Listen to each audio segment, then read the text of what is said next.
Bismillahirrahmanirrahim. Assalamualaikum warahmatullahi wabarakatuh. Alhamdulillahi rabbil alamin. Wassalatu wassalamu ala ashrafil anbiya'i wal mursalin. Nabiyyina Muhammadin wa ala alihi wa sahbihi ajma'in wa man tabi'ahum bi ihsanin ila yaumiddin, amma ba'du.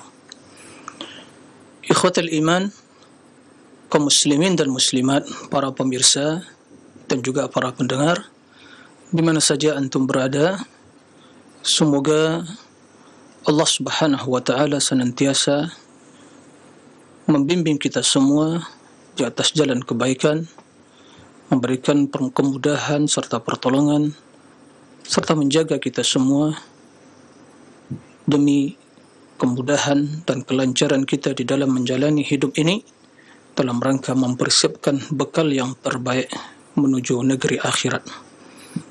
Allahumma amin. Ikhwatal iman, kaum muslimin dan muslimat rahimakumullah, mari kita senantiasa memuji dan memuja Allah Subhanahu wa taala dengan nama-nama yang terbaik dan sifat-sifat Allah yang mulia. Sesungguhnya Allah Subhanahu wa taala mencintai hal itu. Sesungguhnya pujian tersebut merupakan bagian dari kesyukuran kita. Kita bersyukur kepada Allah dengan hati kita yang meyakini, mengimani, berikrar bahawa seluruh nikmat dan karunia datang dari Allah. Kemudian lisan kita senantiasa memuji Allah Subhanahu wa taala dan anggota badan kita dipergunakan untuk melakukan ketaatan dan ubudiyah kepada Allah Subhanahu wa taala. Alhamdulillah, awalan wa akhiran wa zahiran wa batina. Kemudian salawat dan salam mari kita perbanyak ucapkan untuk Nabi yang mulia, Nabi Muhammad sallallahu alaihi wasallam. Allahumma salli ala Muhammadin wa ala ali Muhammad. Ikhwatal iman, kaum muslimin dan muslimat, para pemirsa dan juga para pendengar rahimakumullah jami'an. Pada kesempatan yang mulia ini kita akan melanjutkan pembahasan tentang tauhid al-asma'i wa sifat. Kita telah menjelaskan banyak permasalahan yang berkaitan dengan prinsip-prinsip dasar akidah ahli sunnah di dalam akidah dan secara khusus di dalam tauhid al-asma'i wa sifat. Dan pembahasan yang telah berlalu merupakan pondasi, merupakan landasan yang dijadikan oleh ahli sunnah sebagai prinsip dasar di dalam memahami akidah tauhid, secara khusus akidah tauhid al-asma'i wa sifat. Barang siapa yang memahami kaidah-kaidah tersebut dan mengikuti apa yang menjadi konsensus ahli sunnah dan tidak mengikuti apa yang disebarkan oleh ahlul kalam dari berbagai syubhat-syubhat mereka, bi'idznillah dia akan selamat. Ya, dia akan selamat di dalam mempelajari akidah ahli sunnah wal jamaah. Dia akan selamat dari berbagai syubhat, berbagai kebatilan, penyimpangan yang telah banyak manusia terjerumus ke dalam hal itu disebabkan ya mereka memilih prinsip atau konsep yang berbeda dengan konsep yang diajarkan oleh Rasul dan yang diikuti oleh para sahabat Nabi sallallahu alaihi wasallam. Ikhwatul iman, para pemirsa rahimakumullah. Pada kesempatan yang mulia ini kita akan memulai menjelaskan ya sebagian dari sifat-sifat Allah Subhanahu wa taala yang tentunya tertera dalam Al-Qur'an berdasarkan hadis Nabi sallallahu alaihi wasallam. Jadi apa yang kita utarakan dan kita jelaskan sebelumnya sebagai muqaddimah. Ya, sebagai muqaddimah untuk memasuki ya, sebagai gerbang utama untuk memasuki pembahasan bab demi bab tentang asma'i wa sifat. Ikhwatal iman, ada baiknya sebelum kita menyebutkan sebagian dari sifat-sifat yang telah Allah tetapkan di dalam Al-Quran dan juga yang tertera dalam hadis-hadis Nabi sallallahu alaihi wasallam. Perlu kita kembali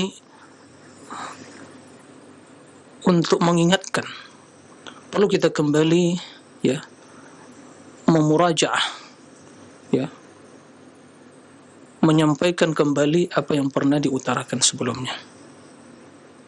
Karena kebaikan itu apabila diulang-ulang terus disampaikan, maka tentunya akan ya bisa diterima dan masuk ke dalam benak pikiran dan hati seseorang. Sebagaimana bahwa trik yang digunakan ahlul batil untuk menebarkan kebatilan, mereka terus mengulang-ulang kebatilan tersebut sehingga menjadi suatu yang biasa dalam pendengaran manusia, yang membawa kepada suatu sikap perilaku ya pembenaran terhadap ya kejelekan dan kebatilan itu. Begitu juga kita hendaklah senantiasa mengulang-ulang kebaikan tadi. Ya, yang belum mendengar kebaikan tersebut, yang telah mendengar terus menambah lagi keyakinan dia, ya meneguhkan hatinya, dan yang telah memahami dan mengamalkan dan telah dibimbing oleh Allah di atas kebenaran tersebut, bahwa apa yang dia lakukan ya mendengar kembali kebenaran tersebut merupakan ya hudan ala huda, nurun ala nur, cahaya di atas cahaya, petunjuk di atas petunjuk, dan semua demikian itu adalah bekal yang paling utama untuk dijadikan ya bekal menuju Allah dalam mengarungi hidup dunia demi mencapai ridha Allah Subhanahu wa taala. Ikhwatal iman, para rahimakumullah. Lalu kita sampaikan kembali dan terus akan kita sampaikan, ya, kita tanamkan dalam diri kita dan kaum muslimin bahwa pembahasan tentang sifat adalah perkara yang gaib, yang berkaitan dengan diri Allah Subhanahu wa taala, yang tidak terdapat sedikit pun celah atau ruang untuk berimajinasi, untuk berijtihad, untuk ya menganalogikan, untuk menggunakan teori yang dibuat oleh akal pikiran manusia. Ini harus kita pahami terlebih dahulu. Maka tentunya prinsip landasan yang akan kita gunakan untuk menetapkan sifat-sifat Allah Subhanahu wa taala adalah wahyu. Ya. Kan Allah mengatakan, "A antum a'lamu amillah?" Apakah kalian yang lebih mengetahui atau Allah Subhanahu wa taala? Maka tidak diragukan bahwa Allah yang lebih mengetahui tentang dirinya. Rasul sallallahu alaihi wasallam yang lebih mengetahui tentang diri Allah, ya, dari kalangan umat manusia ini. Nah, ikhwatal iman wa rahimakumullah. Oleh karena itu, landasan kita dalam membahas tentang sifat-sifat Allah hanya wahyu, berlandaskan wahyu. Dan tentunya wahyu, dalil, tidak bertentangan dengan akal yang sehat. Tatkala ada yang menyatakan atau muncul pernyataan bahwa akal bertentangan dengan dalil, maka seyogyanya akal tersebut telah rusak. Pada hakikatnya akal tersebut tidak lagi ya digunakan sebagaimana fungsinya. Ikhwatul iman, para rahimakumullah. Maka akidah Ahlussunnah wal Jamaah dalam hal ini menetapkan semua sifat yang Allah sebutkan di dalam Al-Quranul Karim dan juga yang disebutkan oleh Rasul sallallahu alaihi wasallam dalam hadis-hadis yang sahih, menetapkannya sebagaimana tertera di dalam Al-Quran dan hadis, tidak ditakwilkan, ya, tidak ditakwilkan, tidak diselewengkan maknanya, tidak diingkari, ya, tidak diserupakan dengan sifat makhluk, dan tidak ditanyakan tentang hakikatnya, ya. Maka diimani sebagaimana tertera dalam Al-Quran dan hadis sesuai dengan zahirnya, sesuai dengan zahir lafaz dari kalamullah atau kalamur Rasul sallallahu alaihi wasallam. Nah, di dalam penetapan tersebut kita harus bersihkan otak pikiran kita dan hati kita dari berbagai bisikan syaitan yang akan menanamkan sebagian syubhat dalam pikiran kita atau hati kita, bahawa kalau ditetapkan nanti menyerupai makhluk, maka berarti penetapan tersebut akan membawa kepada tasybih, penyerupaan dengan makhluk. Maka jangan ditetapkan secara zahirnya, ditakwil. Ini bisikan-bisikan syaitan pada akal manusia. Maka kita katakan, Allah mengatakan dalam Al-Quranul Karim, laisa kamitslihi syai' wa huwas samiul basir. Tidak ada sesuatu pun yang serupa dengan Allah, dan Allah As-Sami' Al-Basir. Allah Maha mendengar dan Maha melihat. Ini prinsip yang selalu kita ulang-ulang, kita sampaikan kepada kaum muslimin, sehingga jangan sampai mereka menjadi menghakimi Allah dengan akal pikirannya, mengakal-akali, padahal Allah telah menjelaskan tentang dirinya. Tidak perlu dengan akal pikiran kita, tapi terimalah dengan akal yang sehat bahawa apa yang Allah sampaikan sesuai sebagaimana yang diinginkan oleh Allah, sesuai dengan zahirnya, dan itu yang wajib kita imani, dan kita sampaikan kepada anak didik kita, kepada keluarga kita, kaum muslimin, secara keseluruhan. Ikhwatal iman, para pemirsa rahimakumullah. Kemudian satu hal yang perlu juga kita pahami bersama, bahawa tatkala Allah Subhanahu wa taala telah menjelaskan dalam Al-Quran dan Rasul telah menjelaskan dalam hadis-hadis yang sahih, maka sikap atau sifat yang tertanam dalam diri seorang muslim yang cinta kepada Allah dan Rasulnya, bahawa dia akan pasrah kepada perkataan Allah dan perkataan Rasulnya, bahawa dia meyakini itu suatu kebenaran, suatu kebenaran, kendati secara terperinci dia mungkin tidak memahami maknanya, tapi dia meyakini bahawa itu semua kebenaran. Maka dia memiliki sikap atau sifat yang ada pada dirinya, at-taslim atau al-istislam, pasrah dan berserah diri. Pasrah dan berserah diri. Dan ini yang membedakan ahli sunnah daripada ahli kalam, ahli bidah yang lainnya. Mereka begitu membaca Al-Quran, begitu membaca hadis, mendapatkan ayat-ayat tentang sifat-sifat Allah, yang terbesit dalam benak pikiran mereka, yang pertama sekali, kalau kita tetapkan nanti menyerupai makhluk, berarti harus ditakwil. Nah, ini bisikan syaitan. Ini syubhat yang dimasukkan syaitan kepada akal pikiran manusia, kepada hati mereka. Apa yang terjadi? Mereka mentakwil, sehingga mereka nyatakan atau tidak, sikap dan perilaku mereka itu adalah sikap yang menunjukkan apa? Al-i'rad, berpaling dari firman Allah, dan juga mereka yang berusaha mengakal-akali perkara yang gaib, atau mungkin bisa diistilahkan mereka yang berusaha mengadili, menghakimi. Allah mengatakan demikian, dia tidak enggak. Ini kalau ditetapkan secara zahir nanti menyerupai sifat makhluk, subhanallah. Ikhwatal iman, para rahimakumullah. Kemudian sebelum kita menjelaskan sebagian dari sifat Allah Subhanahu wa taala,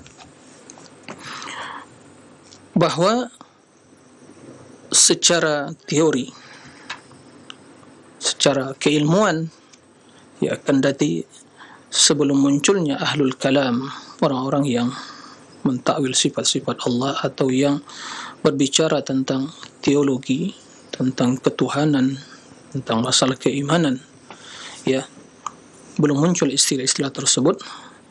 Tapi begitu muncul istilah-istilah di dalam pembagian sifat, maka ahli sunnah wal jamaah tentunya berusaha meluruskan dan menjelaskan bagian yang benar di dalam sifat-sifat Allah Subhanahu wa taala.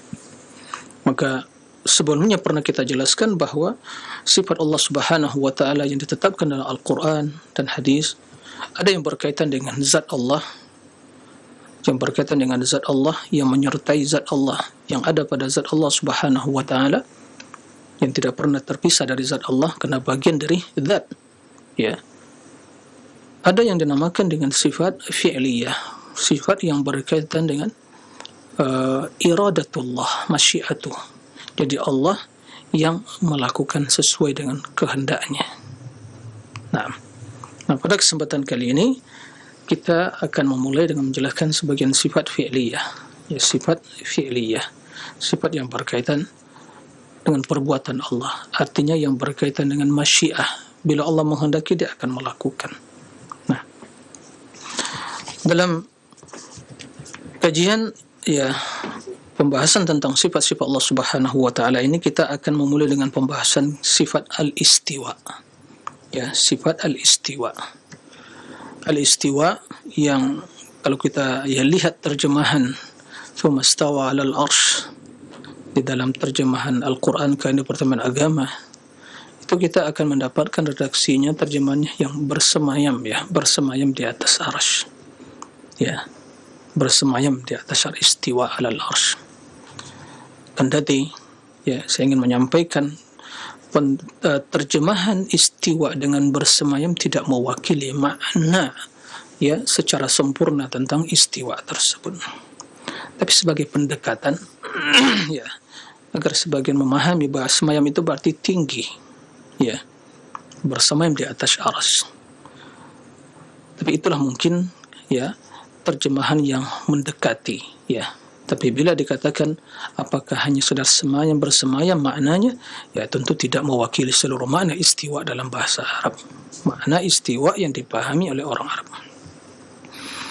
Baik, ikhwatal iman rahimakumullah, sifat al-istiwa yang menunjukkan kepada sifat ketinggian Allah Subhanahu wa ta'ala, dan ini merupakan salah satu dari sifat fi'liyah. Apa arti dari sifat fi'liyah? Maksudnya sifat yang berkaitan dengan masyiatullah, kehendak Allah Subhanahu wa ta'ala, perbuatan Allah Subhanahu wa ta'ala. Karena sebelum Allah menciptakan langit dan bumi, sebelum Allah menciptakan langit dan bumi, Allah belum beristiwa. Kendati sifat Allah secara dzatiyah, secara zat Allah adalah maha tinggi. Diulangi, sebelum Allah menciptakan langit dan bumi, Allah belum beristiwa di atas arsy. Kendati sifat ketinggian merupakan sifat zat Allah. Jadi Allah maha tinggi secara zatnya, al-azali, tinggi. Zat Allah maha tinggi. Tapi ketinggian Allah, Allah memilih tinggi di atas arsy itu setelah penciptaan langit dan bumi. Begitu nas Al-Quran Al-Karim. Maka dinamakan para ulama sifat fi'liyah karena berkaitan dengan masyiah. Jadi Allah berkehendak setelah menciptakan langit dan bumi untuk istiwa di atas arsy. Yang sebelumnya Allah Subhanahu wa ta'ala maha tinggi tapi belum beristiwa di atas arsy. Nah, karena arsy makhluk yang pertama Allah ciptakan dan yang paling tinggi. Karena arsyuhu 'alal ma'. Baik. Dan sifat istiwa ini merupakan sifat kesempurnaan bagi Allah yang menunjukkan akan ketinggian zat Allah Subhanahu wa ta'ala. Karena begitu makna istiwa, menunjukkan pada sifat ketinggian Allah, bahwa Allah Subhanahu wa ta'ala maha tinggi di atas arsy, dan arsy makhluk yang paling tinggi, maka tidak ada yang lebih tinggi dari Allah Subhanahu wa ta'ala. Dan ini merupakan sifat kesempurnaan, sifat keagungan. Allah Subhanahu wa ta'ala memuji dirinya dengan sifat tersebut.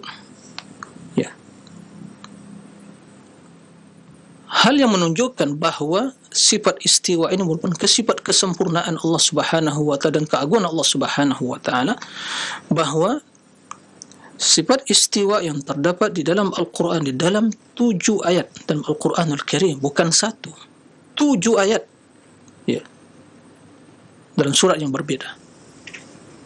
Nah, itu kalau kita perhatikan konteksnya, redaksinya, itu semuanya menjelaskan tentang kebesaran dan keagungan Allah. Dan di antaranya istiwa alal arsy. Maka pada kesempatan kali ini kita akan baca ayat demi ayat yang terdapat dalam 7 surat tersebut. Mari kita cermati, kita hayati, daripada kita main akal-akal, ya, mengakal-akali, mentakwil. Enggak satu pun ayat yang dibaca tentang sifat tersebut, padahal ini perkara yang gaib. Ya, itu metodenya ahlul kalam, ya, yang kadang-kadang mengaku sebagai ahli sunnah, ahlul kalam. Tentang sifat istiwa, ya, ditakwil. Sifat ulu ditakwil, semua sifat ditakwil, kecuali beberapa sifat yang ditetapkan. Nah, daripada kita menggunakan metode yang seperti itu, tak juga berujung kepada kebenaran, tapi hanya kepada keraguan, kebimbangan, ya, maka ahlul kalam itu orang yang paling bimbang dalam akidahnya, karena tempat mereka berpijak, ya, landasan mereka membangun akidah tersebut akal-akalan, ya, ya, bukan akal yang sehat, akal-akalan, akal yang telah rusak, yang telah terkontaminasi dengan pikiran filsafat. Baik, secara urutan kita sebutkan, ya, dalam surat Al-A'raf, ya, ayat 54, ya. A'udzu billahi minasyaitonir rajim. Inna rabbakumullah, ya, alladzi khalaqas samawati wal ard fi 6 ayyamin thumma istawa 'alal 'arsy yughshi al-laila an-nahara yatlubuhu hathitha wasyamsa wal qamara wan nujuma musakhkharatin bi amrih ala lahul khalqu wal amru tabarakallahu rabbul alamin.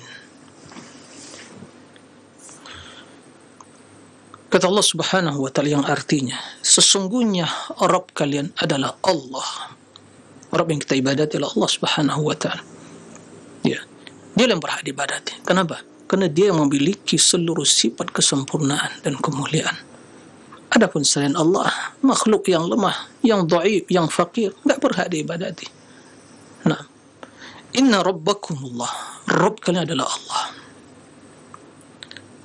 Siapa Rabb yang kita ibadati? Allah yang kita ibadati. Alladzi khalaqas samawati wal ard, yang menciptakan langit dan bumi. Maka di antara sifat Allah al-khalqu, penciptaan. Ini sifat kesempurnaan. Kita meyakini bahwa Allah menciptakan seluruhnya, menciptakan langit dan bumi. Itu Rabb yang kita ibadati. Fi 6 ayyam, dalam 6 waktu dan 6 masa, ya, 6 hari. Thumma istawa 'alal 'arsy. Dan ini sesuai dengan hikmah Allah. Kenapa Allah memilih penciptaan langit dan bumi selama 6 hari? Apakah Allah tidak mampu menciptakan dalam 1 detik? Hanya mengucapkan kun fayakun, Allah mampu melakukan hal itu. Tiada yang menghalangi Allah Subhanahu wa ta'ala untuk melakukan hal itu. Allah Maha Kuasa. Tapi hikmah Allah menuntut Allah ciptakan selama 6 hari. Fi 6 ayyam. Nah, maka jangan ditanya kenapa demikian. Inilah yang tadi kita sampaikan. Allah mengatakan demikian, pasti ada hikmahnya.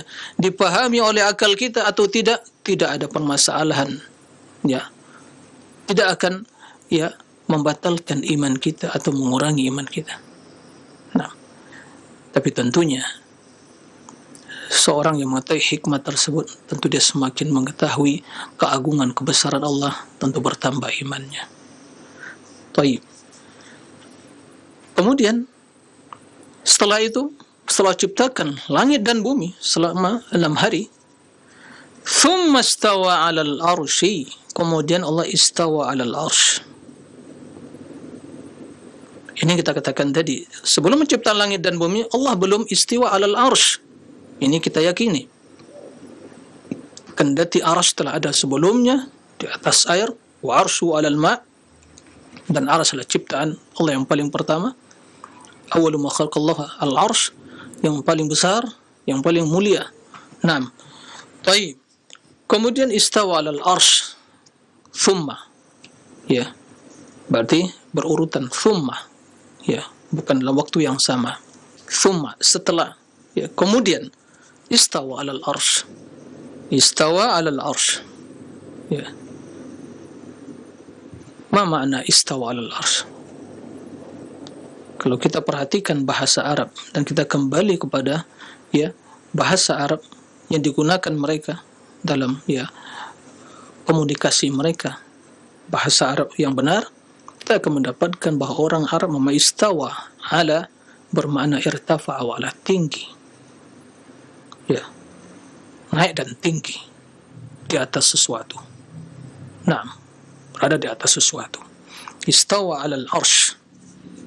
Karena arsy makhluk yang paling tinggi, maka Allah memilih dengan kehendaknya untuk istawa 'alal arsy. Kendati Allah Subhanahu wa taala dengan zatnya yang maha mulia telah tinggi sebelumnya. Harus kita pahami, ya. Ya, jangan mengira, ya, atau mungkin sebagian syubhat dikatakan Allah itu, ya, enggak ada tempat, kata mereka. Kemudian soal memilih tempat. Nah, ini pembahasan tentu panjang, ya. Masalah istilah tempat dan yang lain. Apa maksud tempat? Apakah tempat yang dipahami oleh manusia di makhluk ini, atau tempat dalam artian, ya, arah yang tinggi di luar alam ini yang tidak diliputi oleh sesuatu, nah, yang tidak ada di alam ini? Kalau itu dimaksud, ya, Allah maha tinggi di atas tempat itu. Yughshil laila an-nahar, Allah tutupi lail an-nahar, ya, malam menutupi siang. Dan begitu sebaliknya, silih berganti. Siapa yang melakukan hal itu? Yang mampu melakukan hal itu. Siang digantikan dengan malam, sehingga siang hari tertutup dengan malam. Begitu terbenam matahari. Yatlubu hathitha, siang dan malam saling, ya, saling, apa namanya itu, berurutan, saling membuntuti. Tapi tidak pernah akan, ya, terjadi yang namanya bentrokan, ya. Sebab kalau tidak ada lagi siang, hanya malam saja, atau malam tidak siang, ini telah sebagai pertanda, ya, dekatnya kiamat. Tapi Allah yang menjadikan itu silih berganti, ya. Datang malam, pergi siang. Datang siang, ya, pergi malam. Begitu seterusnya. Siapa yang mampu melakukan hal itu? Seandainya siang dijadikan terus menerus, siapa yang akan mampu mendatangkan malam hari bagi kalian? Tidak ada yang mampu kecuali Allah Subhanahu wa taala. Sebaliknya demikian. Ya, subhanallah. Masing-masing dari waktu tersebut ada fungsinya.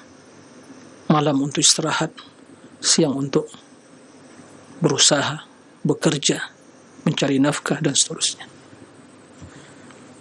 Kemudian wasyamsa wal qamar wan nujum, matahari, bulan, wan nujum, bintang-bintang, ya, musakharatun bi amri. Itu semua itu, ya, berjalan, diatur dengan perintah Allah Subhanahu wa taala. Allah yang mengatur semuanya, tidak ada yang bentrokan, ya, pada porosnya masing-masing. Ya, siapa yang melaksanakan hal itu? Siapa yang mampu melakukan hal itu? Allah yang memiliki sifat istiwa. Ala lahul khalq wal amr, ketahuilah penciptaan dan perintah itu hanya milik Allah. Allah yang menciptakan, Allah yang memerintahkan. Ya, bi amri, perintah Allah, baik perintah secara takdir, itu kun fayakun, atau perintah secara syar'i, yaitu apa yang diperintahkan oleh Allah dengan berbagai, ya, kewajiban-kewajiban agama. Semua itulah hak Allah semata, menunjukkan akan keagungan Allah Subhanahu wa taala. Tabarakallahu rabbul alamin. Ya, maha berkah. Keberkahan itu artinya seluruh kebaikan, maha agung, maha baik, kemuliaan, ya. Allah yang merupakan Rabbul Alamin, Rabb alam semesta. Subhanallah, perhatikan para pemirsa dan juga kaum muslimin. Di awal ayat Allah memulai Rabbukum, Allah. Di akhir ayat Allah menyebutkan, menutup Rabbul Alamin. Subhanallah. Rabb yang memiliki seluruh sifat kesempurnaan yang telah kita sebutkan tadi, menciptakan, kemudian setelah itu ya bagaimana menutupi siang dan malamnya silih berganti, kemudian yang mengatur matahari, bulan, bintang, ya, kemudian seluruh penciptaan dan perintah adalah milik Allah. Ini semua para pemirsa ikhwatul iman kaum muslimin adalah sifat-sifat kemuliaan Allah, keagungan Allah. Dan di antara sifat tersebut adalah sifat al-istiwa alal arsy. Siapa yang berani untuk mengingkari seluruh sifat-sifat kemuliaan itu? Ada yang berani? Atas landasan apa? Mampukah mereka sebagaimana mentakwil sifat-sifat istiwa, kemudian mentakwil sifat-sifat yang lain, khalaq, menciptakan, ya, dan yang mengatur, dan juga silih menggantikan, ya, silih siang dan malam, ya. Mampukah mereka juga mentakwil hal itu, mengingkarinya? Sementara ayat ini berbicara dalam konteks kemuliaan dan keagungan Allah Subhanahu wa taala. Di antara sifat Allah yang agung yang mulia tersebut adalah istiwa alal arsy, yang berarti tinggi. Nah, maka kembali ditanyakan kepada ya hati-hati yang masih sakit dan penuh dengan syubhat dan pikiran yang masih kotor. Kita tanyakan, mampukah Anda ya mengingkari seluruh sifat yang ada dalam ayat-ayat tersebut? Sementara itu sifat kesempurnaan, apa bedanya? Penciptaan sifat kesempurnaan, yang mengatur langit dan bumi sifat kesempurnaan, ya. Kemudian yang mengatur juga matahari, bulan, bintang, seluruh perintah di tangan Allah, ya. Ciptaan juga milik Allah, dan Allah Rabbul Alamin, Rabbul Alamin rububiyah. Maka Rabbul Alamin memiliki sifat, di antaranya istiwa alal arsy, itu pilihan Allah, ya. Maka tunduk dan patuhlah kepada nas Al-Quran. Tinggalkan ya sikap ya menentang atau mengakali atau menghakimi, ya. Semua itu tidaklah bermanfaat, ya. Yang bermanfaat adalah kita pasrah dan tunduk pada ayat ini. Allah yang menjelaskan tentang sifat kesempurnaan itu. Maka kita katakan ahli sunnah wal jamaah, ya, akidahnya Rasul, akidahnya para sahabat Nabi SAW, akidahnya imam-imam ahli sunnah, imam yang empat Abu Hanifah, Malik, Syafi'i, Ahmad, akidahnya imam-imam penulis kitab-kitab sahih, kitab hadis, Bukhari, Muslim, Abu Dawud, Tirmidzi, wan Nasa'i, Ibnu Majah, dan kitab-kitab yang lain. Akidahnya ahli sunnah, ya, sampai detik ini, bahwa tatkala mereka membaca ayat tersebut dan mendapatkan seluruh kesempurnaan dan keagungan, maka mereka mengatakan sami'na wa ata'na, amanna bihi, kami mendengar, meyakini dan beriman kepada nas tersebut. Jadi enggak perlu ditakwil-takwil lagi.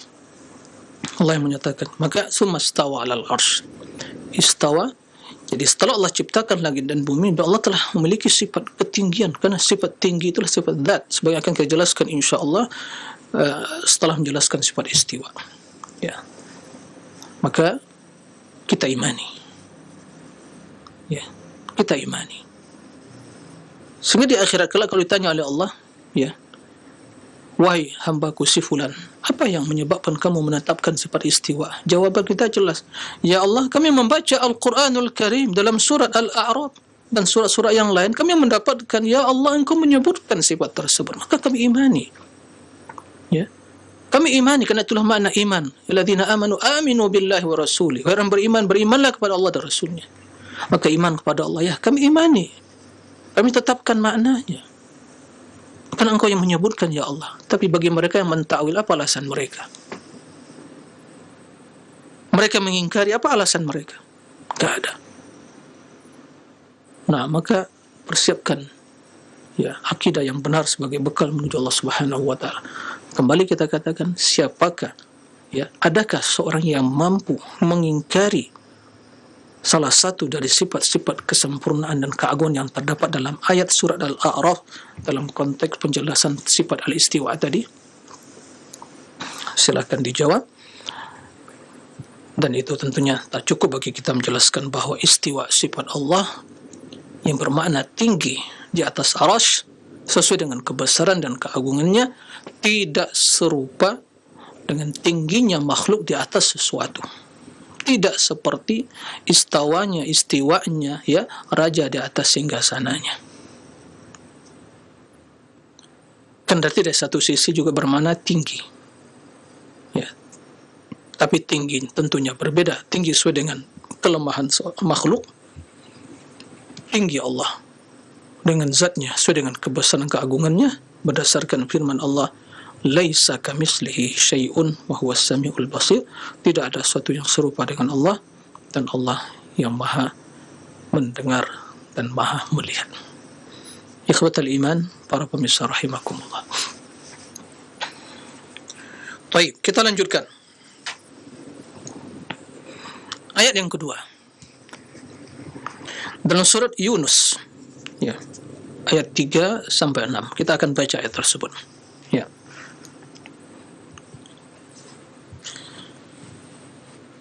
Lihat dan perhatikan, ya, hampir bahkan semua kandungan dari ayat-ayat yang menjelaskan tentang sifat istiwa semua berbicara tentang kesempurnaan keagungan Allah. Ya.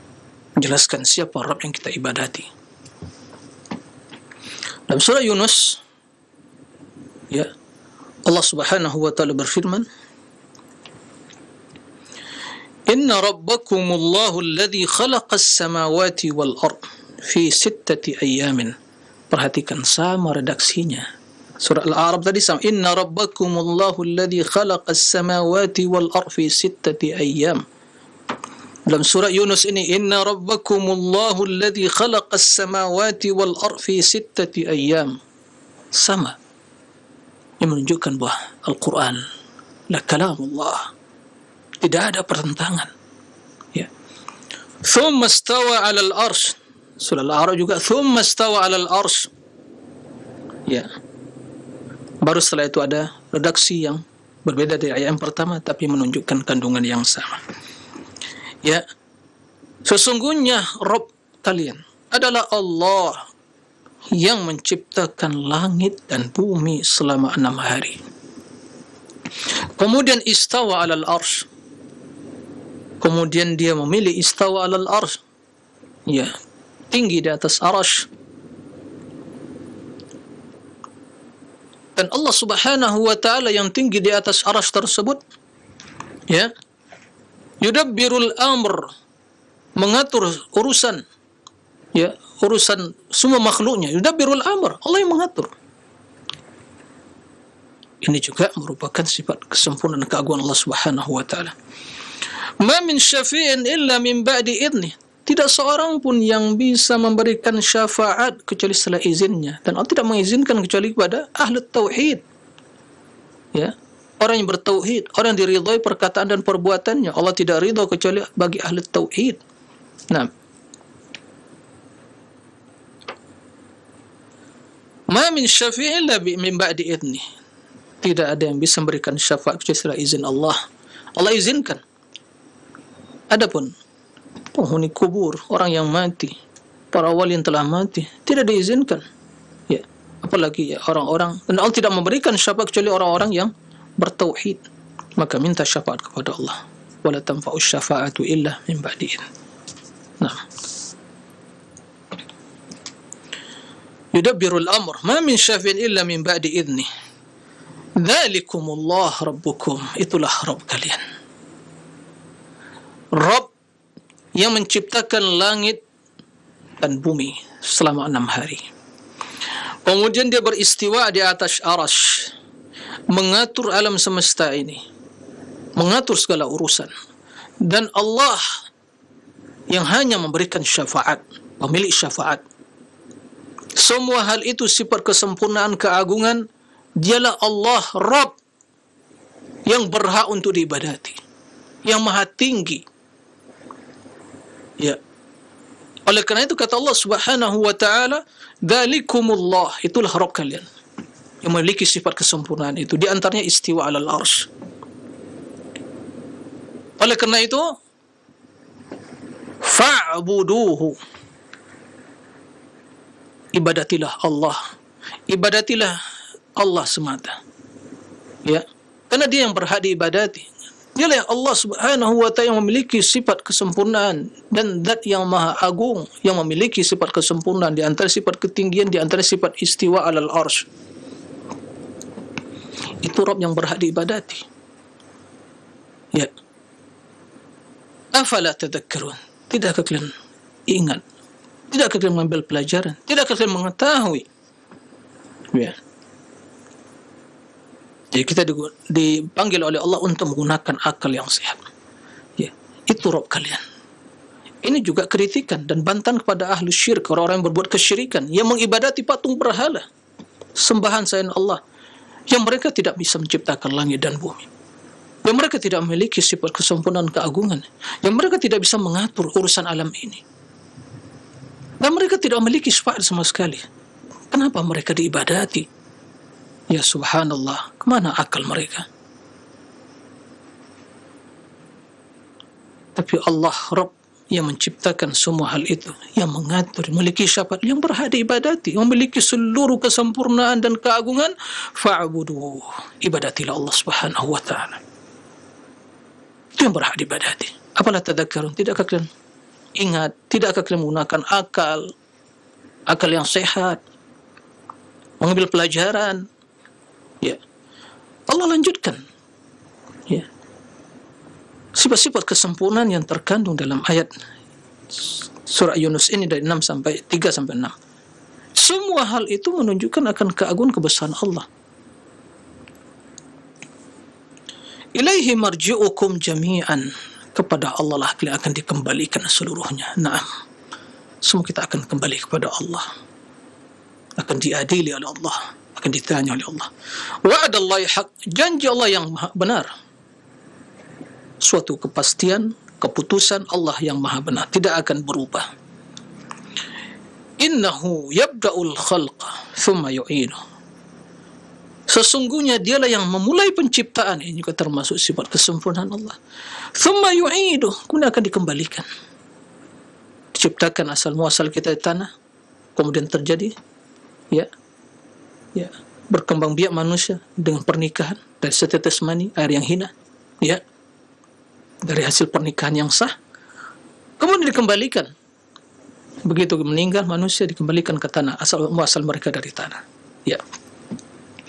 Kemudian akan dikembalikan, yaitu akan dibangkitkan. Summa yu'iduh, dibangkitkan pada hari kiamat, ya. لِيَجْزِيَ الَّذِينَ آمَنُوا وَعَمِلُوا الصَّالِحَاتِ بِالْقِسْطِ, ya, agar Allah memberikan balasan kepada orang-orang yang beriman dan beramal soleh bilqis, dengan keadilan. Tidak ada kezaliman pada hari itu. Barang siapa yang beramal soleh akan melihat, akan mendapatkan balasannya. Ya. وَالَّذِينَ كَفَرُوا لَهُمْ شَرَابٌ مِّنْ حَمِيمٍ وَعَذَابٌ أَلِيمٌ بِمَا كَانُوا يَكْفُرُونَ. Orang-orang kafir, bagi mereka syarab, ya, minuman min hamim, ya, dari besi panas yang ada di neraka, ya, wa adzabun alim, dan azab yang sangat pedih. Bima kanu yakfurun, sebagai balasan terhadap kekufuran mereka. Mari kita lanjutkan. Huwa alladhi ja'ala asy-syamsa dhiya'an wal qamara nuran wa qaddarahu manazila lita'lamu 'adada as-sinina wal hisab. Ma khalaqa Allahu dhalika illa bil haqq. Yufassilu al-ayat liqaumin ya'lamun. إن في اختلاف الليل والنهار وما خلق الله في السماوات والأرض لآيات لقوم يتقون. Surah Yunus ayat 3-6. Ya. Kepada Allah lah akan dikembalikan semuanya. Itu janji Allah. Allah tidak mungkiri janji. La yukhliqullahu al-mi'ad. Allah tidak akan mungkiri janji. Allah Subhanahu wa taala yang memulai penciptaan dan akan mengembalikan mereka. Begitu mereka meninggal akan dibangkitkan agar Allah memberikan balasan kepada orang-orang yang beriman dan beramal saleh dengan keadilan. Dan orang-orang kafir bagi mereka azab di neraka Jahannam, minuman dari besi panas, tembaga panas. Ya. Dan azab yang sangat pedih disebabkan kekufuran mereka. Dialah Allah Subhanahu wa taala yang menjadikan matahari bercahaya. Coba kalau matahari tidak memiliki cahaya, adakah yang bisa menerangi bumi ini? Allah yang menjadikan hal itu. Ya. Kemudian wal qamara nuran, dan juga bulan di malam hari ya bersinar. Cahaya bulan, sinar matahari, ya diyaan. Kemudian wa qaddarahu manazil, Allah tentukan manazilnya, posisinya masing-masing. Matahari, bulan, galaksi-galaksi tersebut, sehingga tidak ada yang bentrokan. Ya. Bila bertabrakan, ya terjadi kiamat. Semua berjalan pada porosnya. Manazil, ya. Bulan mulai sabit, membesar jadi purnama, kemudian mengecil jadi sabit lagi, terus bergantian. Ya, bulan demi bulan. Semua hal itu kata Allah, lita'lamu adad as-sinin wal hisab, agar kalian mengetahui jumlah ya hitungan apa? Adad as-sinin, tahun, wal hisab, dan hitungan kalian. Dan pergantian ya, bulan sabit, kemudian kembali sabit lagi, sebelum jadi purnama, kembali mengecil jadi sabit. Ya. Hari demi hari, terbit matahari, kemudian tenggelam. Ya, habis sehari, perputaran hari demi hari, malam begitu juga.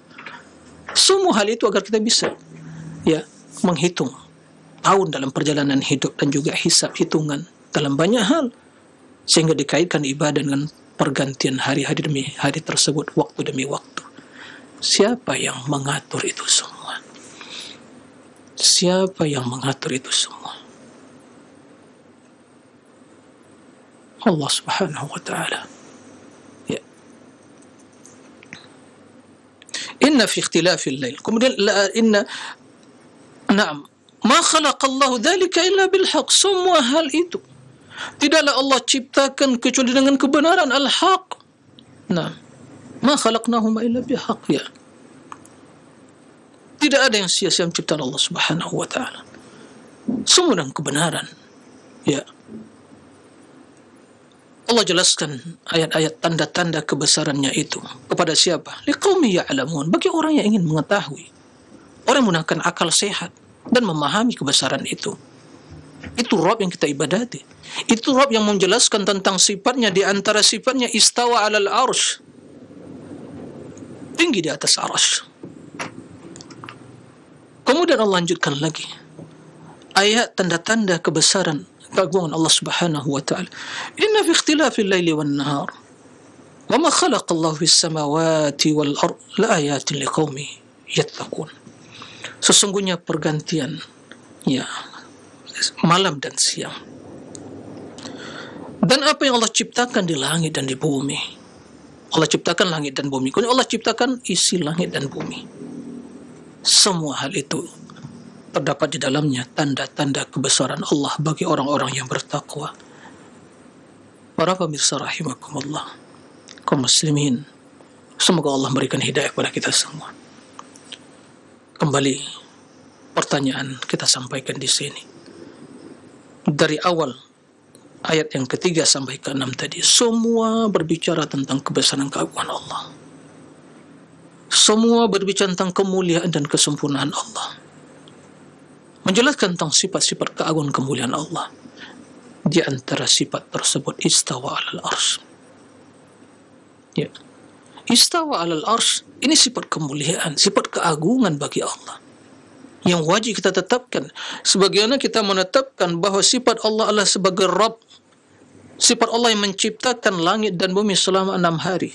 Sifat Allah Subhanahu yang mengatur alam semesta ini. Ya. Bahawa dengan sifat Allah Subhanahu wa ta'ala yang akan mengembalikan manusia, yang memulai penciptaan Allah, yang akan menghisap manusia, yang akan mengadili manusia, yang akan memberikan balasan kepada manusia sesuai dengan amalan mereka masing-masing. Allah menjadikan matahari bersinar dan bulan bercahaya. Allah menentukan posisi masing-masing dari galaksi-galaksi tersebut. Tidak ada yang bertabrakan. Allah Subhanahu wa ta'ala yang mengatur siang dan malam silih berganti. Allah menciptakan apa yang ada di langit dan di bumi. Semua hal itu sifat Allah Subhanahu wa ta'ala. Perbuatan Allah Subhanahu wa ta'ala. Di antara perbuatan Allah lah istawa alal arsy. Setelah begitu jelas Allah menjelaskan, ya, begitu nyata Allah menerangkan di dalam Al-Quran, menjelaskan ayat-ayat tentang kebesarannya. Lalu di antaranya sifat istiwa. Adakah yang berani masih mengingkari dan mentakwil sifat-sifat tersebut dengan berbagai syubhat dan alasan? Subhanallah, kita tidak mengetahui lagi bagaimana mereka menyikapi firman-firman Allah, bagaimana syubhat yang telah masuk ke dalam pikiran dan benak pikiran mereka dan hati mereka, yang telah merubah sikap, perilaku, cara berpikir, ya, yang telah mengikis sifat istislam, pasrah dan berserah kepada Allah dalam hal-hal yang seperti ini. Ikhwatal iman, pemirsa rahimakumullah. Kita lanjutkan ayat yang ketiga. Sepertinya pada pertemuan kali ini kita hanya membaca 3 ayat saja. Kita lanjutkan insyaallah pada pertemuan yang akan datang. Dalam ayat surat, ya, Ar-Ra'd, ya, di sini juga kita akan menjelaskan surat Ar-Ra'd, ya, guru. Tadi surat Yunus, yang pertama surat Al-A'raf. Ini surat Ar-Ra'd ayat 2 sampai 4. Mari kita simak, kita renungi dan kita perhatikan. Ya. A'udzubillahi minasyaitonir rajim. Allahu alladhi rafa'a as-samawati bighairi 'amadin tarawnaha thumma istawa 'alal 'arsy wa sakhkhara asy-syamsa wal qamara kullun yajri li ajalin musamma yudabbirul amr yufassilu al-ayati la'allakum biliqa'i rabbikum tuqinun wa huwa alladhi madda al-ard wa ja'ala fiha rawasi wa anhara wa min kulli ath-thamarati ja'ala fiha zawjayn ithnayn yughshi al-layla an-nahara inna fi dhalika laayatin liqaumin yatafakkarun. وفي الأرض قطع متجاورات وجنات من أعناب وزرع ونخيل صنوان وغير صنوان يسقى بماء واحد ونفضل بعضها على بعض في الأكل إن في ذلك لآيات لقوم يعقلون. Ya subhanallah. Kalau kita memahami bahasa dengan benar, tidak perlu disyarah lagi, jelas. Ya, tidak perlu diterjemahkan lagi. Hati-hati orang-orang yang beriman. Begitu membaca tentang kebesaran Allah, hati akan bergemetar, merinding bulu mereka. Ya. Allah menjelaskan tentang kebesaran dan keagungannya. Nah, mari kita renungi dan kita hayati. Ya, tentu dengan menyebutkan, ya, terjemahannya. Mudah-mudahan sedikit mewakili apa yang dimaksud oleh Allah. Ya. Allah alladzi rafa'a as-samawati wal ardh bighairi ma'adin tarawna. Allah yang meninggikan, mengangkat langit-langit tersebut, ya. Kenapa langit-langit? Ya, memang 7 tingkat. Allah yang mengangkat, meninggikan. Bighairi amadin tarawnaha. Tanpa tiang, dan kalian saksikan itu. Berapa tingginya? Allahu a'lam. Dari bumi ini ke langit berapa jaraknya? Allahu a'lam. Dan begitu berat. Karena penduduk langit lebih banyak dari penduduk bumi. para malaikat yang tidak tahu jumlahnya kecuali Allah Subhanahu wa taala. Ditinggikan oleh Allah ya tanpa tiang. Sampai saat ini tidak ada manusia yang bisa membuat bangunan yang mencakar langit tanpa tiang, enggak ada itu. Ya. Tidak ada. Karena mereka tidak mampu. Hanya Allah Subhanahu wa taala yang yumsikus sama' an taqa 'alal ard. Allah yang memegang, yang menahan agar langit tidak jatuh menimpa bumi.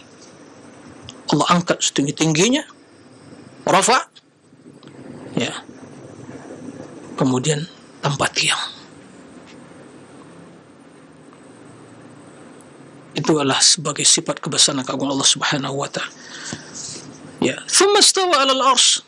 Berarti setelah diciptakan langit tersebut sesuai dengan ayat-ayat yang telah kita bacakan tadi, ya, kemudian istawa 'alal arsy, thumma istawa 'alal arsy.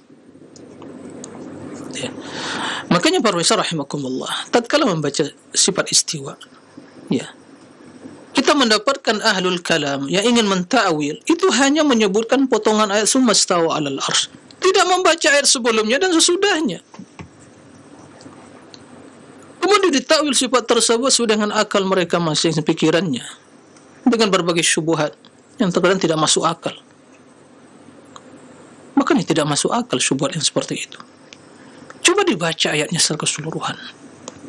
Allah telah berbicara atau sedang berbicara tentang keagungan kebesarannya. Ya. Tentang penciptaan langit dan bumi. Tentang keagungan Allah, pengaturan alam dan seterusnya. Ya. Wasakhkhara asy-syamsa wal qamar. Allah atur itu. Matahari dan bulan. Ayat sebelum surah Yunus Allah berikan matahari bersinar dan bulan bercahaya. Kemudian mereka Allah Subhanahu wa tentukan ya posisi masing-masing. Itu semua berjalan pada porosnya. Ya. Berjalan pada porosnya. Kullun yajri li ajalin musamma, semua itu berjalan sesuai batas waktu yang ditentukan. Ya. Siang malam, siang berganti malam, malam berganti siang. Begitu seterusnya. Bulan sabit, purnama, ya, kemudian sabit lagi, terus berganti ya. Yudabbirul amr, Allah yang mengatur segala urusan tersebut. Yufassilul ayat, Allah jelaskan, Allah terangkan, Allah jelaskan ayat tanda-tanda kebesaran Allah. Ya, la'allakum biliqa'i rabbikum tuqin. Mudah-mudahan kalian yakin, yakin kalian akan berjumpa dengan Rabb kalian. Nah, kita yakin ya, hidup ini akan berakhir dan kembalikan kepada Allah, akan bersua dengan Allah, akan diminta pertanggungjawaban terhadap amalan masing-masing dan perbuatannya. Allah lanjutkan lagi ya penjelasan tentang sifat-sifat kebesarannya. Wa huwa alladhi maddal ardha, Allah yang membentangkan, mahada, lihat bumi tempat kita berjalan terhampar luas. Subhanallah ya, subhanallah, bisa kita berjalan di atasnya. Maddal ardh wa ja'ala al-ardha mihada, dibentangkan oleh Allah Subhanahu wa taala. Ya. Kemudian wa ja'ala fiha rawasi, jadikan di bumi tersebut pasak-pasak bumi, yaitu gunung-gunung yang tinggi menculang untuk menjaga ya apa namanya itu agar bumi ini tidak bergoyang. Tapi sekali-sekali ya digoyang oleh Allah Subhanahu wa taala, adanya zilzalah ya, gempa. Tapi apa fungsi dari gunung-gunung tersebut? Itu sebagai pasak-pasak bumi. Wa anhar, dan sungai-sungai yang mengalir. Siapa yang mampu melakukan hal itu? Allah Subhanahu wa taala. Ya. Wa min kulli thamarat ja'alna fiha zawjain, dan masing-masing dari buah-buahan itu kami jadikan ya berpasang-pasangan itu dua jenis. Ya, subhanallah. Yughshil laila an-nahar, ja'ala fiha zawjayn ithnain, ya, berjenis-jenis ya buah-buahan. Yughshil laila an-nahar, Allah selimuti ya malam siang, malam menyelimuti siang, kemudian siang menutupi malam, wahakadha, seterusnya, begitu seterusnya. Inna fi dzalika laayatin liqaumin yatafakkarun. Dalam penciptaan pengaturan yang demikian itu terdapat tanda-tanda kebesaran Allah bagi orang yang berpikir. Gunakan akal yang sehat, ya, memikirkan tentang ciptaan Allah, bukan tentang zat Allah. Wa fil ardi qata'un mutajawiratun, dan di bumi ini juga ada ya jenis tanah atau bumi, tanah-tanah yang mutajawirat, yang berdampingan, ya, berjenis-jenis, berlapis-lapis, maka tidak sama jenis tanah, ya, dan itu berdampingan, mutajawirat. Bahkan di dalam ya satu tempat terdapat ya berbagai jenis tanah, dan itu orang-orang yang mempelajari ilmu tentang itu mengetahui ya bagaimana ciptaan Allah Subhanahu wa taala. Mutajawirat, berdampingan. Wa anhara, kemudian wa jannatin min a'nab, di bumi ini juga ada jannat, ya, kebun-kebun. Min a'nab, dari anggur, berbagai jenis anggur. Wa zar'in, pohon-pohon ya yang begitu banyak. Wa nakhil, pohon kurma. Sinwanun wa ghairu sinwan, yang memiliki cabang, yang tidak bercabang. Maka kita dapatkan ada pohon kurma yang memiliki cabang, ada yang tidak. Subhanallah. Ya. Semua itu siapa yang menciptakan? Allah Subhanahu wa taala. Yusqa bima'in wahid. Ya, diairi dengan air yang sama. Airnya sama. Akan tapi rasa buah, rasa dari buah tersebut berbeda-beda. Sama. Kebunnya sama, diairi dengan air yang sama, ya, cara pengelolaannya sama, perawatannya sama, tapi kenapa rasa buahnya berbeda? Kenapa? Kaum muslimin, tidakkah pernah kita memikirkan hal itu? Wih, kok manis ini, ya, ada yang namanya kurmanya sama, di kebun yang sama, tapi berbeda-beda jenis buahnya. Begitu kita mendapatkan berbagai pohon jenis yang sama, tapi kok buahnya ini manis, ini kecut, dan seterusnya. Subhanallah, siapa yang menjadikan hal itu semua? Ada rasa yang berbeda. Allah menyebutkan, Allah yang menjadikan hal itu. Ya, yusqa bima'in wahid wa nufaddilu ba'daha ala ba'd, dan kami lebihkan ya sebagian di atas yang lain rasanya. Maka kita mendapatkan ada yang manis, ada yang kecut, ada yang subhanallah. Padahal sama. Bahkan mungkin pohon yang sama, tapi rasa sebagian buah berbeda. Ini sebagai bukti kebenaran firman Allah, bahwa Allah yang menciptakan, itu Allah yang mengatur. Ya. Inna fi dzalika laayatin liqaumi ya'qilun. Yang demikian itu terdapat ya tanda-tanda kebesaran Allah bagi orang yang berakal. Gunakan akal yang sehat. Berpikirlah.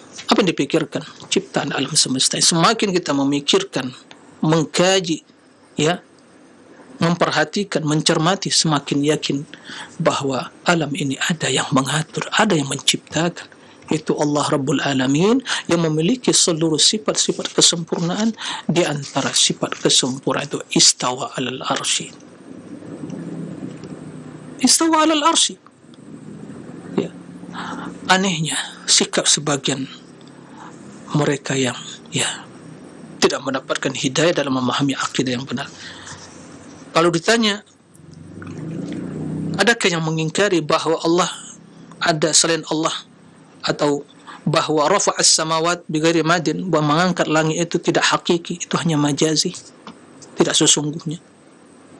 Adakah yang bisa mengatakan ya Allah yang menjadikan di bumi ini, membentangkan bumi itu tidak hakiki, atau menjadikan dia sebagai pasak bumi itu gunung-gunung yang tinggi, itu bukan hakiki, ya, hanya majazi, khayalan belaka? Ya, ada bisa mengatakan bahwa Allah jadikan di bumi ini berbagai tanam-tanaman, ya, kebun yang berbuah, kemudian bumi jenis tanah yang juga berbeda-beda tapi berdampingan, kemudian juga kurma yang ada yang bercabang dan tidak bercabang, kemudian ada buah-buahan yang tidak sama rasanya. Apakah semua makna itu tidak hakiki? Tidak ada bisa menjawab kecuali ya, itu hakiki.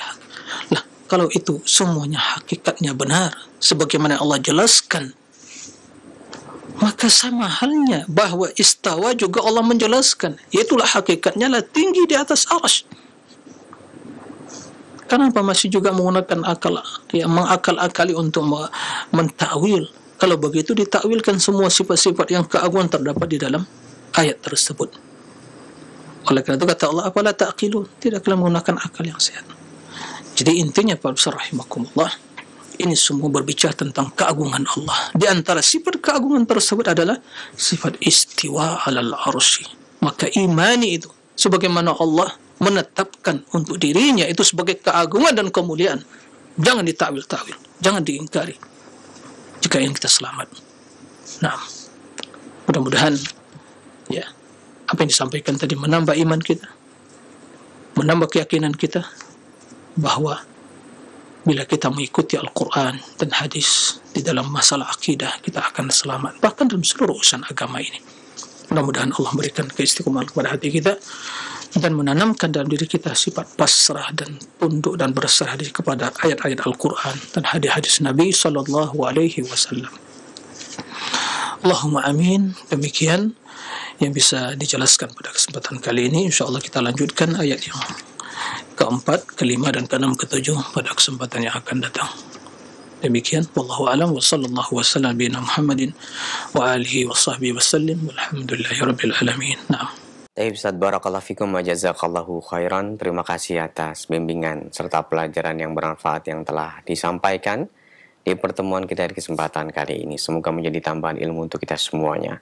Selanjutnya kami berikan kesempatan dan pertanyaan pertama kami bacakan dari pesan singkat dari Ibu Suratilah di Wonosobo yang bertanya, Assalamualaikum warahmatullahi wabarakatuh Ustaz. Anak saya terkecil umurnya 9 tahun dan banyak sekali bertanya. Pertanyaannya seperti ini, Ibu, seberapa besar Allah itu? Jawabannya apa yang paling tepat dan mudah dimengerti untuk anak seusianya Ustaz? Syukron, jazakallahu khairan. Silakan Ustaz. Nah, baik. Subhanallah ya, pertanyaan yang seperti itu muncul dari anak yang berumur 9 tahun.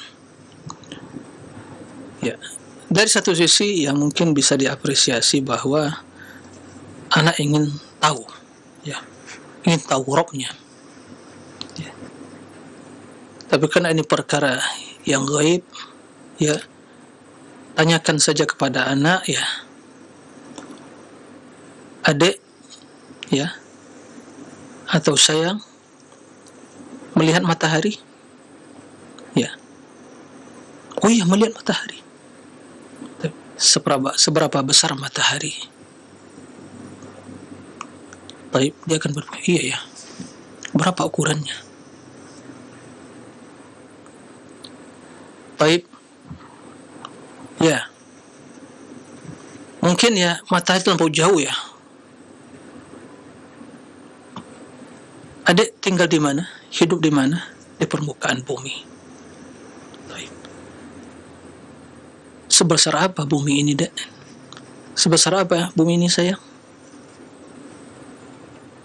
Oke. Insya Allah mereka bisa mencerna. Ya, sebesar apa ya? Aduh, nggak tahu, Mi. Nggak tahu, Bi. Nggak tahu, Ustaz.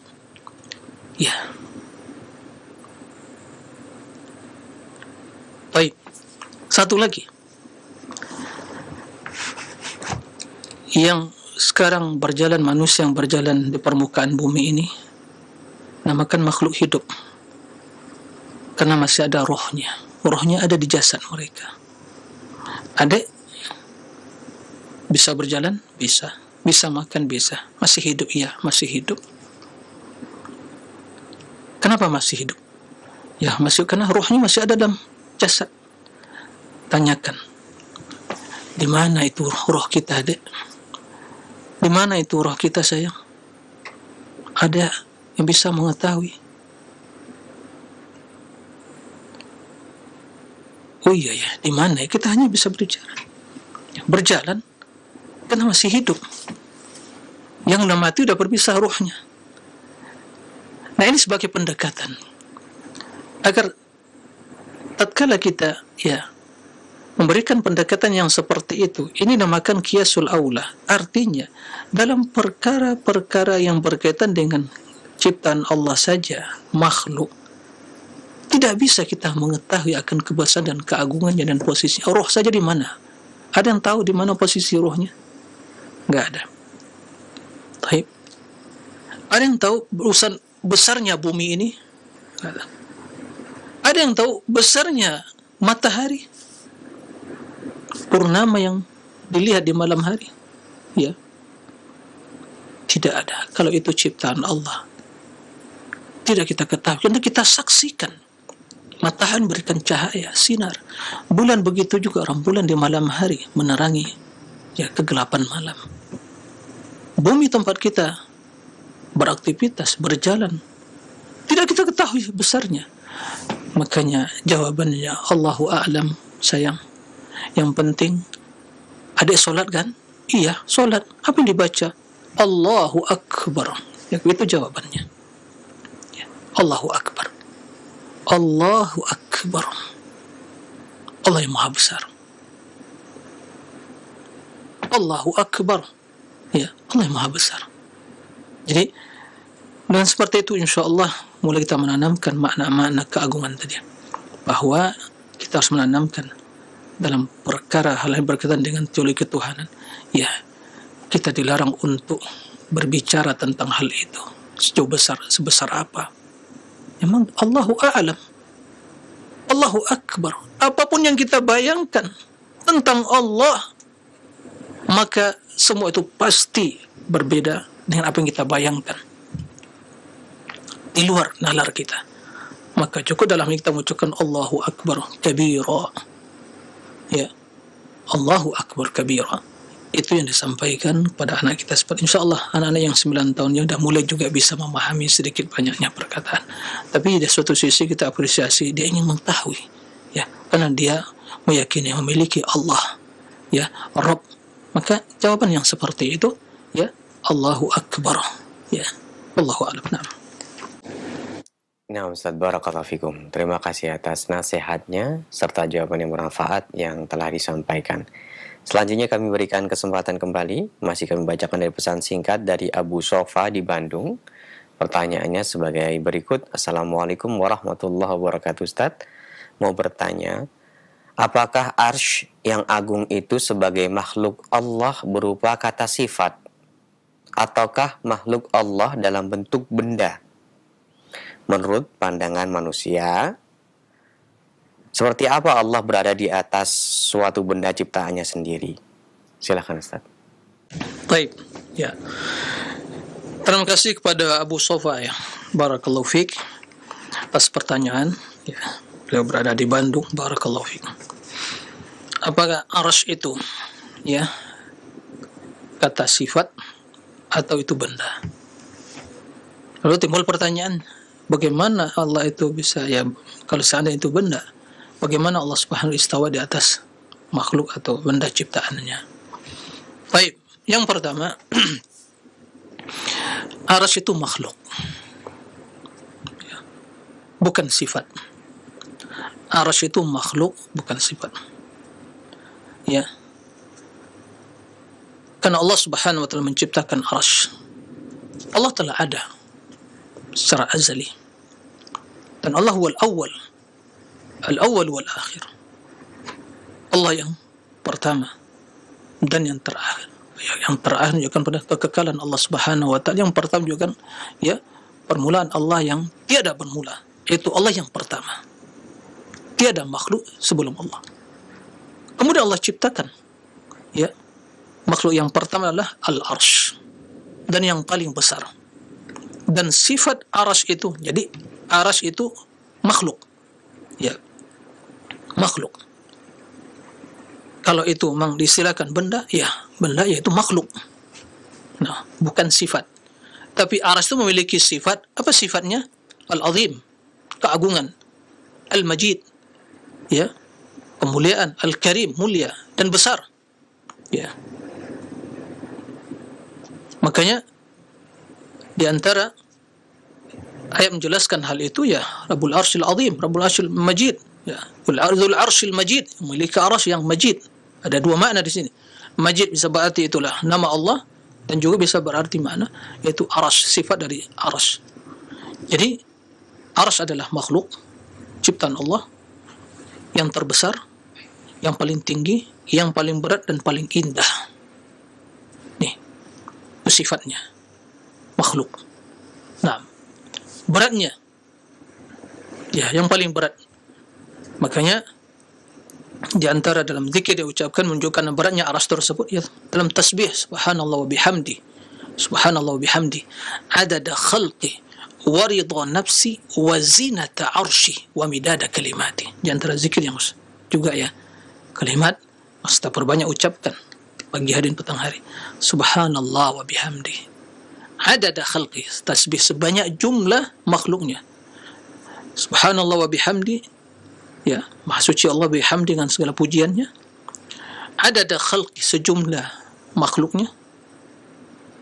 Subhanallah wa bihamdi adada khalqi wa ridha nafsi, sesuai dengan keridhaan dirinya, wa zinata arsy, dan sesuai dengan timbangan arasnya, wa midada kalimati, dan tinta-tinta yang menulis kalimat-kalimat Allah dan terhitung banyaknya. Ini menjelaskan pada kita arsy yang adalah makhluk paling berat, zinata arsy, ya, timbangan arsy yang paling berat. Jadi itu benda, itu ciptaan Allah, bukan sifat, tapi dia memiliki sifat. Nah, jawaban pertanyaan yang kedua, jika itu benda ciptaan Allah, bagaimana Allah istiwa di atas arasy-Nya? Jawabannya, ya, apa yang dijawab oleh Imam Malik rahimahullah tatkala ada seseorang masuk ke dalam majlis Imam Malik dan bertanya sembari membaca firman Allah, ya, Ar-Rahman 'alasy istawa. Ar-Rahman, Allah istawa 'alal arsy. Kata yang bertanya, kaifa istawa? Bagaimana istiwanya? Jadi sama dengan pertanyaan tadi, bagaimana Allah beristiwa di atas benda tadi, ciptaannya? Kata Imam Malik, al-istiwa ma'lum.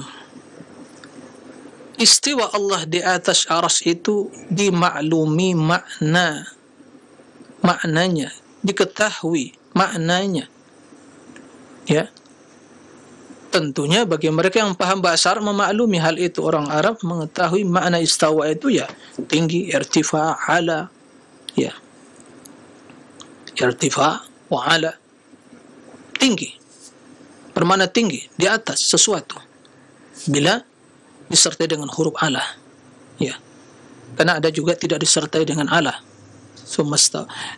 sumastawa ila sama ila, ya, bermaksud juga bermaksud dan juga bermakna tinggi. Ada makna istawa juga tanpa disertai sesuatu, ya, tidak ila ada ala, itu maknanya tammah wa kamulah. Nah, adapun istawa makna ala itu makna tinggi. Nah, kata Imam Malik, istiwa maklum, maknanya maklum, diketahui, ya. Kalau kita tidak mengetahui, berarti kita belajar bahasa Arab, insyaallah paham. Baik. Kemudian apa kata Imam Malik? Wal kaifu majhul. Kaifiyahnya, cara Allah beristiwa di atas arsy itu majhul. Dan sebagai ghairu ma'lum, tidak diketahui. Tidak ada yang mengetahuinya. Ya. Wal imanu bihi wajib. Mengimani hal itu adalah wajib. Itu bagian dari iman kepada Allah, ya. Dan menanyakan tentang hal itu adalah pertanyaan yang bid'ah. Maka tidak pernah sahabat menanyakan hal itu. Maka Abu Sobah barakallahu fiik, pertanyaan seperti itu, ya, tidak boleh ditanyakan, ya, baik tentang tentang sifat istiwa atau tentang sifat yang lainnya, ya. Maka kita katakan makna jelas, Allah tinggi di atas arsy. Kaifa, bagaimana? Ya, sebagaimana kata Imam Malik, ghairu ma'lum, tidak boleh, karena termasuk pertanyaan tidak diketahui. Menanyakan bagaimana Allah beristiwa di atas arsy itu di antara pertanyaan-pertanyaan yang bid'ah, ya, yang tidak dibenarkan, karena tidak diketahui. Jika seorang ingin memaksakan ingin mengetahui hal itu, kita tanyakan pertanyaan balik pada dia. Bagaimana zat Allah? Bagaimana zat Allah? Jika jawabannya diberikan, maka kita akan mengetahui bagaimana hakikat sifatnya. Tatkala tidak ada seorang pun yang mengetahui tentang zat Allah, maka tidak seorang pun yang akan mengetahui tentang hakikat sifatnya, karena sifat tersebut adalah sifat bagi zat, tidak bisa dibedakan. Al-kalamu fi sifat kal-kalamu fi dzat. Pembahasan tentang sifat sebagaimana seperti pembahasan tentang zat. Sebagaimana zat Allah tidak diketahui hakikatnya, begitu juga hakikat dari sifat Allah tidak diketahui. Maka kita serahkan kepada Allah.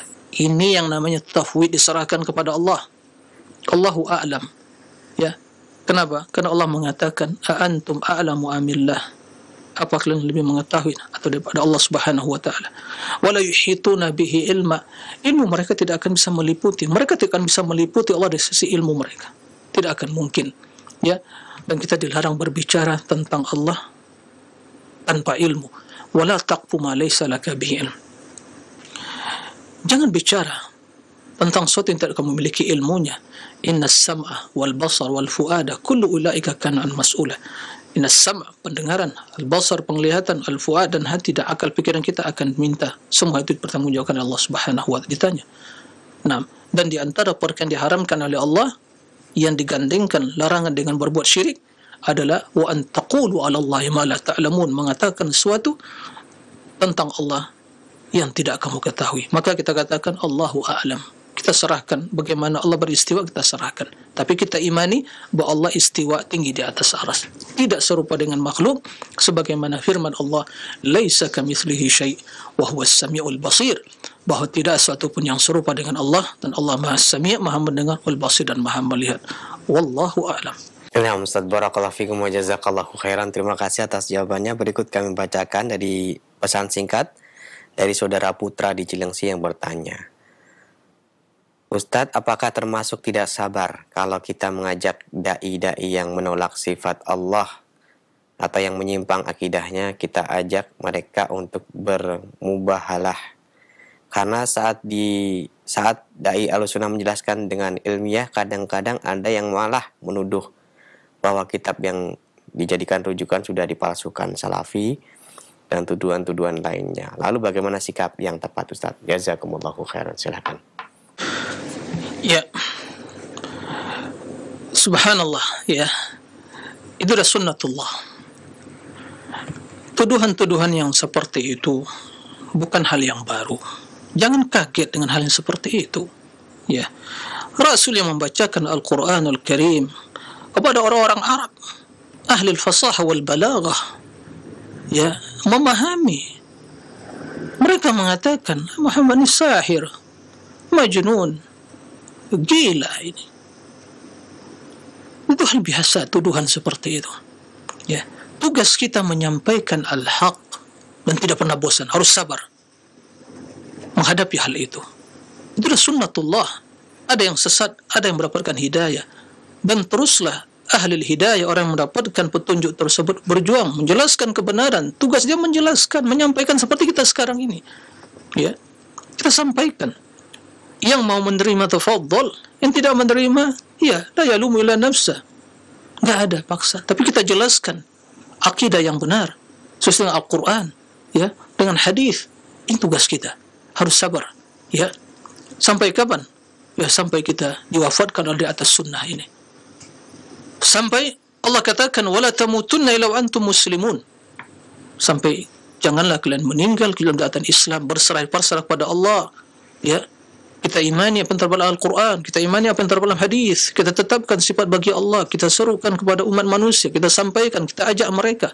Ini Al-Quran, ya, kita jelaskan. Subhat-subhat kita bantah.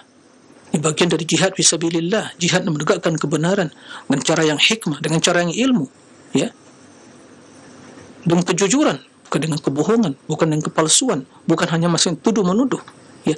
Tapi ini adalah merupakan, ya, tradisi yang klasik yang terus akan berulang sampai detik ini bagi penentang kebenaran. Ya, maka sebagaimana Allah memberikan hidayah kepada kita, Allah yang menyesatkan mereka. Tapi mereka bila jujur mencari kebenaran, mereka ingin selamat dan selamat bersihkan akal pikiran mereka dari syubhat. Insya Allah jalan kemudahan itu, jalan kebenaran itu jelas, terang benderang, nyata. Maka permasalahannya mereka terdidik selama ini di atas metode yang keliru, rujukan referensi mereka kita ahlul kalam, tidak membaca kita ahli sunnah, kemudian yaitu mereka ingin sampaikan. Oleh kerana itu, ya tidak perlu ada mubahalah seperti itu. Ya, mubahalah seperti itu tidak perlu. Ya, sampaikan kebenaran, harus sabar. Jika mereka pun tidak menerima, alhamdulillah, tugas kita telah terlaksana. Jika mereka menerima, alhamdulillah, ya bertambah pahala kita. Karena setiap kebenaran yang diikuti dan pahala tersebut akan sampai kepada orang yang menyampaikannya. Seperti itu. Jadi kita dakwah ini natural saja. Ya. Tidak perlu kita merekayasa untuk begini. Tidak bisa. Hidayah itu tidak bisa direkayasa untuk manusia. Itu pilihan Allah untuk seseorang.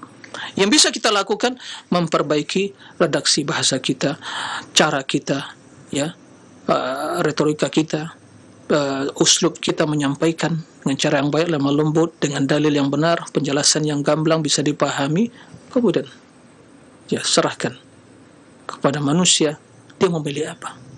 Dipaksa tidak akan mungkin, karena mendapatkan dia tidak bisa main paksa-paksaan. Tapi memohonlah semoga Allah, daripada mengajak mereka mubahalah, memohonlah semoga Allah memberikan hidayah kepada mereka.